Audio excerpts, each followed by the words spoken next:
कने खोलियो दया के पिटारा, कने खोलियो दया के पिटारा।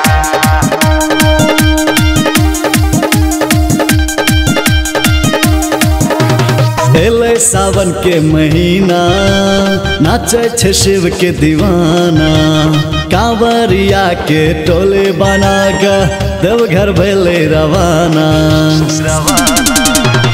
एले सावन के महीना नाचे छे शिव के दीवाना, कांवरिया के टोले बना के देवघर भैले रवाना। कांवर सजाय के जलवा भराय के लगबै छे बोलबम के नारा, बाबा होइयो न सब पे सहारा, कनी खोलियो दया के पिटारा। बाबा होइयो न सब पे सहारा, कनी खोलियो दया के पिटारा। कने खोलियो दया के पिटारा, कने खोलियो दया के पिटारा। एलो बिहार सा पूजा करे लेली, सावन में भोला के दर्शन करे लेली। एलो बिहार सा पूजा करे लेली, सावन में भोला के दर्शन करे लेली, सावन में भोला के दर्शन करे लेली।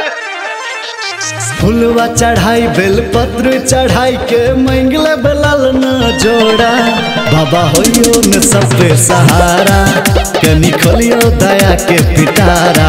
बाबा होइयो न सब पे सहारा, कनी खोलियो दया के पिटारा। कने खोलियो दया के पिटारा, कने खोलियो दया के पिटारा।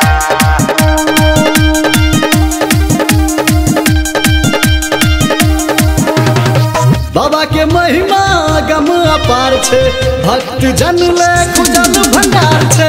बाबा के महिमा गम अपार छे, भक्त जन ले खुजल भंडार छे। भांग पियाई के गाजा पियाई के मंगबै वरदान पूरा, बाबा होइयो न सब पे सहारा, कनी खोलियो दया के पिटारा। बाबा होइयो न सब पे सहारा, कनी खोलियो दया के पिटारा। Recording by Jayashree Recording Studio, Darbhanga।